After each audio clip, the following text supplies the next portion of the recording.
Hey guys, welcome back. So today, I guess it's a plant chart video, maybe a plant update video. I'm gonna be honest guys, I am very tired for no reason. You know, you have those weekends where you're just so tired, you got enough sleep, you're not busy doing other things, you're just tired. It's one of those weekends. So I'm in my cozy gear, I got my wild fern sweatshirt here, so pretty. So I'm gonna start off with my scindapsus. She's dehydrated. I'm just gonna chop her because I did like the look of her, you know, climbing up a plank, but I want to just have a fuller one.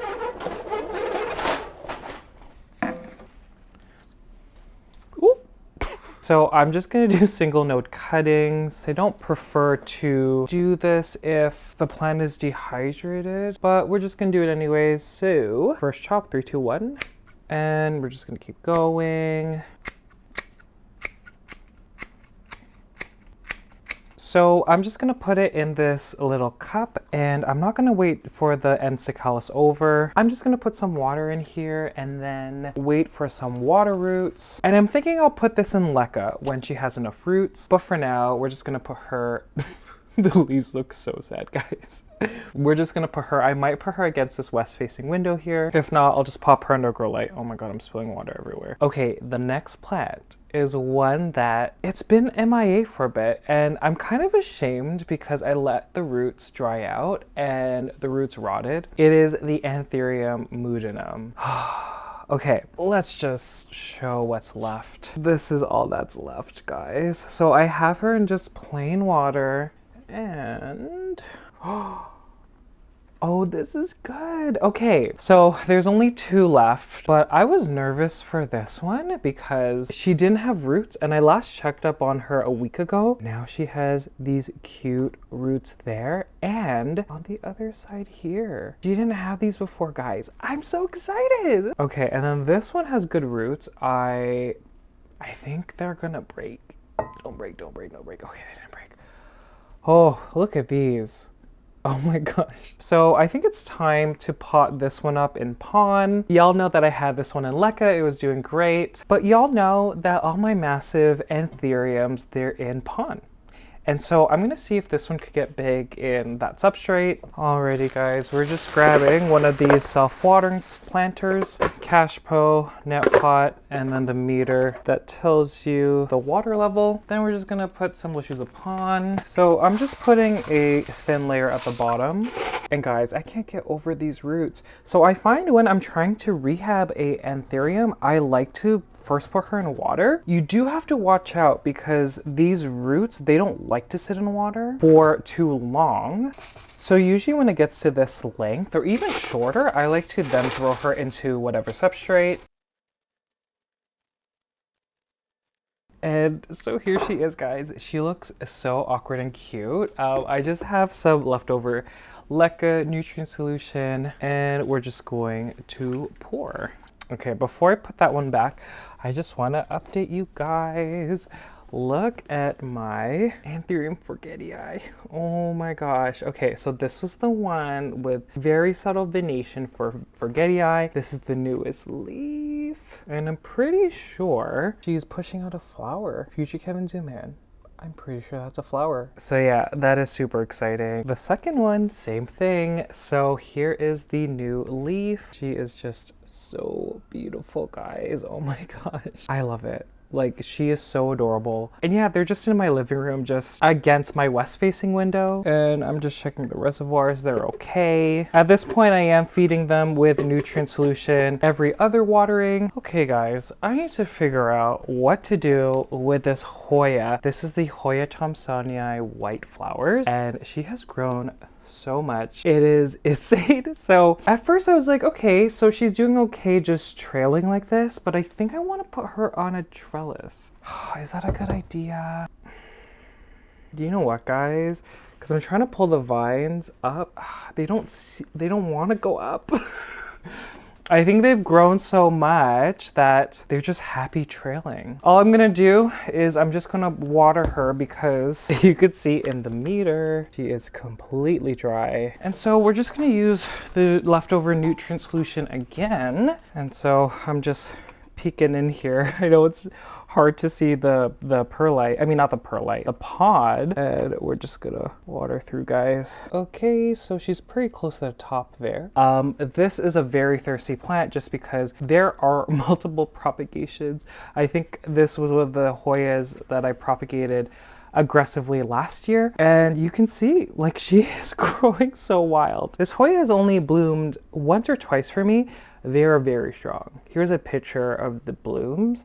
Very, very perfume strong smell, and it's a bit overpowering. So, okay, let's do some moss pole maintenance. So my Epipremnum pinnatum marble, she is really loving this moss pole from North Shore Tropicals. I was notified by them that I did this incorrectly. It's not supposed to be a triangular prism. It's supposed to be like the big one where it's kind of like a half circle. So we had a hilarious chat about that. I really thought it was supposed to be a triangular prism. Apparently not. We're just gonna keep her like this just because she's situated already. But I want to show you the top leaves here.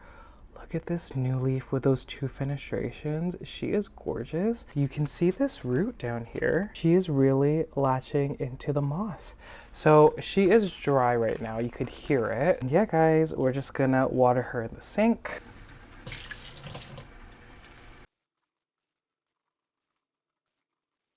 And while the water's draining out of that one, obviously I'm gonna grab my philodendron branchiatum. She's gorgeous. This newest leaf up here, are you kidding? The moss pole is extremely dry, guys. Again, I'm just gonna angle her in the sink and try my best, you know, with the faucet here to wet the moss. This might be a little messy. Okay, I'm gonna hold it with my head because I need to adjust.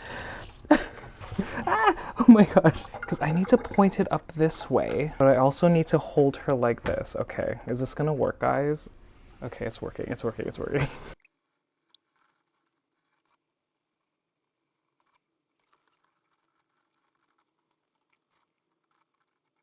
Okay, so I like to turn it around. It's good that these are like translucent because you can kind of see if the moss is moist or not. And before we put her back, remember I said that there's always going to be runoff. So I changed this nutrient solution a week ago. We're just going to dump out a little bit just so we don't overwhelm the roots with too much water, because you can see she is still dripping. And we're just going to put her back. So I'm just gonna tie down some of the stems because they've grown a little bit. Okay, cute. Okay, so this is good to go back. Okay, and I'm just gonna put this back. I don't know, guys. This plant is growing on me. Like, it really is such a beautiful, underrated plant. Do y'all love this plant? Because I love this plant. Let's do an update with my perlite propagations here. These are my philodendron McDowells. I'm really annoyed with myself because I kept the lid on for too long and I didn't realize there was a gigantic leaf coming out. And it's already ripped because you see the rip. It's because the lid was on it, so then the leaf had nowhere to go. And I don't know if I can save it. Can I save you? I don't think I can. I don't think I can. Okay, so it's definitely time that I take her out. But yeah, there's a few more babies. Like, look at this awkward McDowell leaf. There's another one over here. I think I mentioned before, I have a very hard time transitioning prop box plants into normal conditions, especially because it's October now here in Canada and the temperature's dropping, humidity's dropping. So yeah, we'll just see. We got a few roots right over there. There's one on this side also. I think one of them belongs to this. Oops, that's the wrong one. I think one belongs to this one. Oh gosh, I don't want to break anything. Okay, I don't know if this is a mistake, but I'm gonna put her in this small, I think it's a 4-inch pot of pon, just because she's still a small plant. I don't imagine that the roots are that big. And so I'm just putting a thin layer of pon first. Okay, I'm scared, guys. Is this gonna come out nicely? I'm gonna have to take the other ones out. Sorry. Oh my God, you are stuck. Sorry to you also. What is happening? Oh, I hope I didn't break anything. Okay, so it's, oh, the perlite went everywhere. Oh my God. Okay, So nice root over there. And yeah, I'm excited. We're just gonna plop her in like, oh my gosh, this is gonna be a nightmare to clean. So I'm just circling the root, the perlite's just flying everywhere. And yeah, guys, I'm just adding more pon on top. And here we are, guys. Oh my gosh, she's a little cutie. Some nutrient solution. I'm hitting the nutrients just over here, just because I know that the root is sitting like right at the bottom of this pot. But yeah, this is exciting. Let me see if there's other ones I could put in pon. So I thought I was recording again and I wasn't. So I already potted up the chunk. I was basically explaining that there was a larger root, and usually the time where I transfer out of the perlite box into, you know, a medium of LECA, soil, or pon is when they have some cute little foliage, but also a big root. So this one had a really nice root, and it was probably like this long. Although this plant has a similar leaf shape, the roots are very, very fine here. And some people will feel comfortable transferring this to a new medium. I want the roots to be a little bit longer, so I'm just gonna put her back in the prop box. And for the rest of these, because I'm not happy with the root system yet, I'm just gonna put some nutrient solution on top. She is a little bit dry, and yeah, we're just gonna see how it goes. And I'm just adding the top like that. So not totally on, just to allow airflow, and we're just gonna pop it back under grow light with this plant as well. Okay, my Rhaphidophora pertusa cutting. So she's just in water. The roots are fantastic looking. Look, you could see a bunch of new growth points. You could see a whole bunch of roots. I'm gonna have to figure out what I'm gonna do, because I feel like I would have to put these cuttings together in one pot, and I don't think I have a pot that big yet. So for now, I'm just changing the water. I would like to change the water more often, but I think I'm doing it on a weekly basis. The pertusa really propagates so easily. And so yeah, back under a grow light. Still looking at water propagations. Here is the cup of philodendron strawberry shakes. You can see all the new root growth. Definitely time to pot them up, but I just need to find some room. I haven't decided which medium I'm gonna put them in. It's funny, guys, a lot of the roots are just latching onto the cup. It's like not coming out. Okay, some nutrient solution in here. Too much?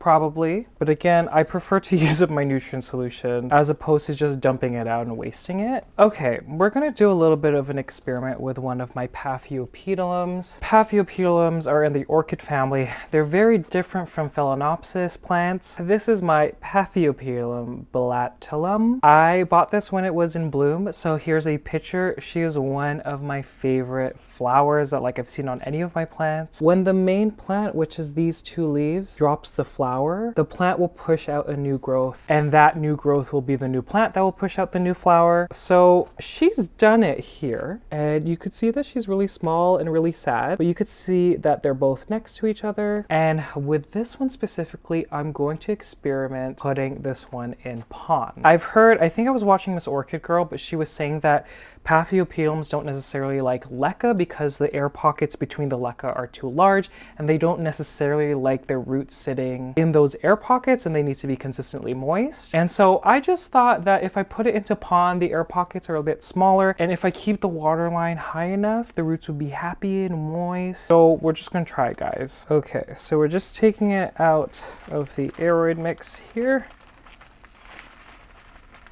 Ooh, I don't think she's doing well, guys. So we have some roots that have come off. It's very hard with Paphiopedilum roots because a healthy root is brown. So you could see that this root, she's definitely rotted because she's squishy, but the color is the same when they're healthy. And that's why it's tricky with Paphiopedilums, assessing if, you know, the roots are okay. And feeling here, guys, this root is healthy. So I'm just taking off some of the roots. I'm gonna wash it under water.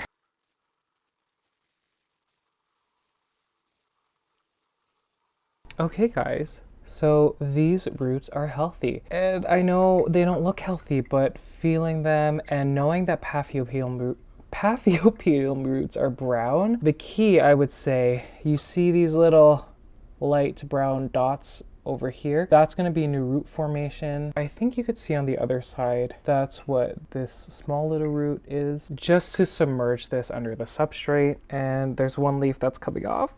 Oh my god, I'm scared. I'm just gonna take one of the mother leaves off. And so again, we're just using these 4-inch self-watering pots, adding some pon. And guys, again, I have no idea how Paphiopedilums do in pon. I'm just experimenting for myself. If y'all have any advice.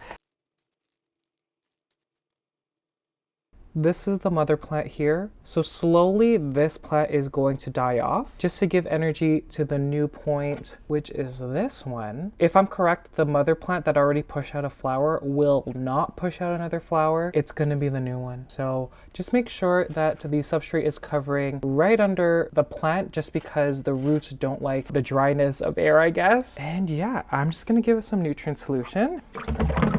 Just like that, guys. And I'm hitting just about here. It's kind of hard to tell on camera, but this is very yellow. This could be because maybe the roots were dying. Maybe it's too much light. I hear that Paphiopedilums don't really like a lot of bright light and they prefer more medium, you know, lighting conditions. Okay, so I'll keep you guys updated. We'll see what happens with this plant. Okay guys, I guess that's it. Honestly, I totally forgot I didn't have a video to go out tomorrow, which is today or whenever you're watching. But anyhow guys, thank you guys so much for watching. If you've made it to the very end, thank you guys so much. I greatly appreciate it. And I'll see you guys later. Bye!